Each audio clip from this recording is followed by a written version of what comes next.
بسم اللہ الرحمن الرحیم۔ حضرت ابو ہریرہ رضی اللہ تعالی عنہ سے روایت ہے کہ رسول اللہ صلی اللہ علیہ وسلم نے فرمایا کہ بندہ اپنے رب کے سب سے زیادہ قریب سجدے کی حالت میں ہوتا ہے۔ اس کی وجہ یہ ہے کہ انسان جب سجدہ کرتا ہے تو اپنے جسم کے سب سے افضل حصے کو اس جگہ پر رکھتا ہے جسے لوگ اپنے قدموں سے رونتے ہیں۔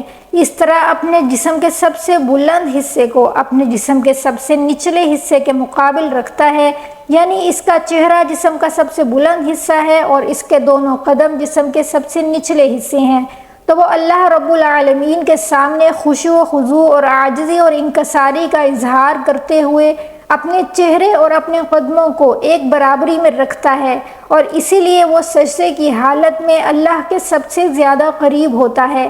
اور اسی لیے رسول اللہ صلی اللہ علیہ وسلم نے سجدے کی حالت میں کثرت دعا کا حکم دیا ہے۔ اللہ کی رحمت اپنے بندوں کی بخشش کے بہانے ڈھونڈتی ہے، اور بعض اوقات بہت معمولی نیکیاں بھی اللہ کی رحمت کو جوش میں لانے کا سبب بن جاتی ہیں۔ احادیث میں جگہ جگہ ذکر آیا ہے کہ اللہ پاک نے ایک پیاسے کتے کو پانی پلانے کے عمل پر ایک بدکار عورت کی مغفرت فرما دی۔ اسی لیے آپ صلی اللہ علیہ وسلم نے ہدایت فرمائی ہے کہ تم کسی بھی نیکی کو معمولی یا حقیر نہ سمجھو، کسی بھی نیکی کو معمولی سمجھ کر ہرگز نہ چھوڑنا چاہیے۔ بہت ممکن ہے کہ اسی نیکی کی وجہ سے اللہ کی رحمت متوجہ ہو جائے اور بیڑا پار ہو جائے۔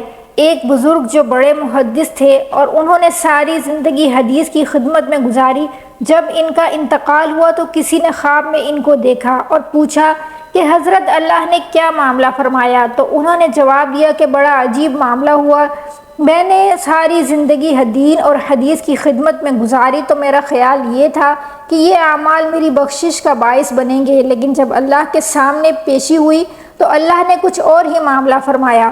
اللہ تعالیٰ نے مجھ سے ارشاد فرمایا کہ ہمیں تمہارا ایک عمل بہت پسند آیا، وہ یہ کہ ایک دن جب تم حدیث لکھ رہے تھے، جب تم نے اپنا قلم دوات میں ڈبو کر نکالا تو اس وقت ایک پیاسی مکھی آ کر اس قلم کی نوک پر بیٹھ گئی اور سیاہی چوسنے لگی۔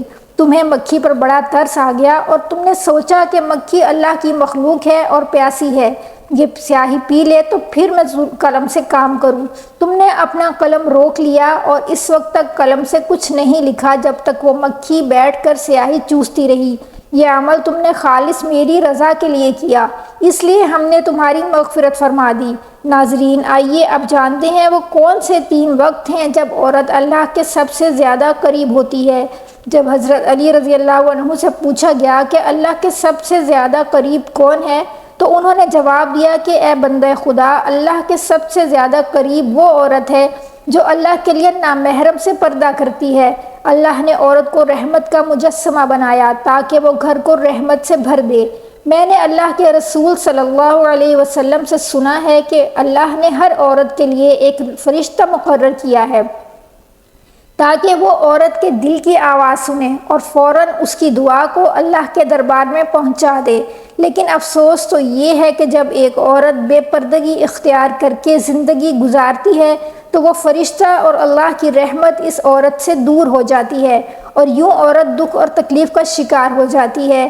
ناظرین، ایک عورت کے اللہ کے قریب ہونے کا دوسرا وقت وہ ہوتا ہے جب وہ پردے کی حالت میں گھر کے اندر رہتے ہوئے نماز ادا کرتی ہے۔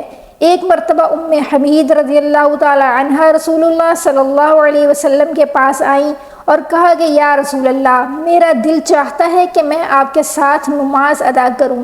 اس سے بڑی کوئی خواہش، کوئی تمنا ہو سکتی ہے کہ رسول اللہ صلی اللہ علیہ وسلم کی امامت میں نماز پڑھنے کا موقع مل جائے۔ رسول اللہ صلی اللہ علیہ وسلم نے فرمایا، میں جانتا ہوں کہ تم میری امامت میں نماز پڑھنے کو پسند کرتی ہو، لیکن جو نماز تم اپنے گھر میں پڑھو گی وہ کسی مسجد میں جا کر پڑھی جانے والی نماز سے بہتر ہے۔ حضور صلی اللہ علیہ وسلم نے فرمایا، جو نماز عورت چھپ کر پڑھے گی وہ نماز سب سے بہتر ہوگی۔ ام حمید نے جب یہ بات سنی تو وہ واپس چلی گئیں اور اپنے گھر کے کونے میں ایک جگہ مختص کی جہاں اندھیرا تھا۔ پھر رسول اللہ صلی اللہ علیہ وسلم کی صحابیہ وہاں ہی نماز پڑھا کرتی تھیں، یہاں تک کہ وہ اپنے خالق حقیقی کے پاس چلی گئیں۔ تو جب کوئی عورت اپنے گھر کے کمرے کے اندر اللہ کے حضور سجدہ ریز ہوتی ہے تو اللہ کے سب سے زیادہ قریب ہوتی ہے۔ ایک مرتبہ حضرت موسیٰ علیہ السلام نے اللہ تعالیٰ سے پوچھا کہ اے میرے خالق و مالک، مجھے بتائیے کہ اس وقت یعنی اس دور میں آپ کو سب سے زیادہ عزیز کون ہے؟ اللہ تعالیٰ نے جواب دیا کہ اے موسیٰ، اگر دیکھنا چاہتے ہو کہ مجھے سب سے زیادہ اس وقت عزیز کون ہے تو جاؤ کنعان کے ایک گاؤں میں، وہاں ایک عورت رہتی ہے، اس کا نام دیال ہے، وہ اس وقت مجھے سب سے زیادہ عزیز ہے۔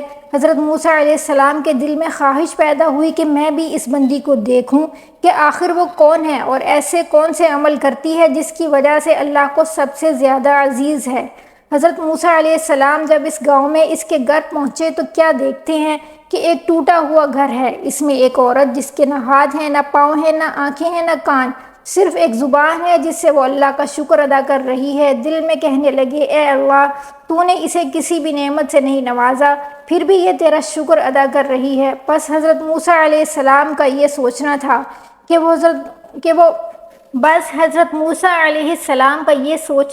کہ وہ عورت کہنے لگی، اے موسیٰ، تو اللہ کا نبی ہوگا، مگر یہ نہ کہو کہ اللہ نے مجھے کچھ بھی نہیں دیا۔ اللہ نے مجھے جن نعمتوں سے نوازا ہے میں تو ان کا شکر ادا نہیں کر سکتی۔ حضرت موسیٰ علیہ السلام نے پوچھا، وہ کیسے؟ اے موسیٰ، اگر اللہ مجھے قدم دیتا تو میں ان قدموں سے چل کر باہر جاتی اور یقیناً گناہ کرتی، لیکن اللہ مجھے عزیز رکھتا ہے، اس لیے ایسے تمام گناہوں سے بچا لیا۔ اگر اللہ مجھے ہاتھ دیتا تو شاید کہ میں اللہ کی مخلوق پر ظلم کرتی، تو اللہ نے مجھے ان گناہوں سے بھی بچا لیا، اور اگر اللہ مجھے آنکھیں دیتا تو شاید ان آنکھوں سے میں نامحرموں کو دیکھتی، تو اللہ نے مجھے اس گناہ سے بھی بچا لیا۔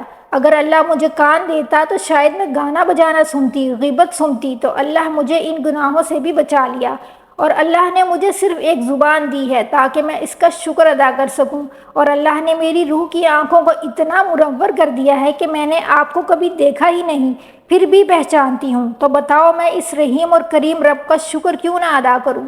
یہ سن کر حضرت موسیٰ علیہ السلام رونے لگے اور کہنے لگے کہ تمہارا ایمان اور تمہارا شکر تمہیں اللہ کے قریب کرنے کا ذریعہ ہے۔ تو ثابت ہوا جو عورت آزمائشوں کے باوجود بھی اللہ کی شکر گزار ہوگی تو یہی وہ وقت ہے جب وہ اللہ کے سب سے زیادہ قریب ہوگی۔ اللہ تعالی ہمیں بھی نیکی کی بات کو سننے سمجھنے عمل کرنے اور اپنا شکر گزار بندہ بننے کی توفیق عطا فرمائے۔ آمین ثم آمین یا رب العالمین۔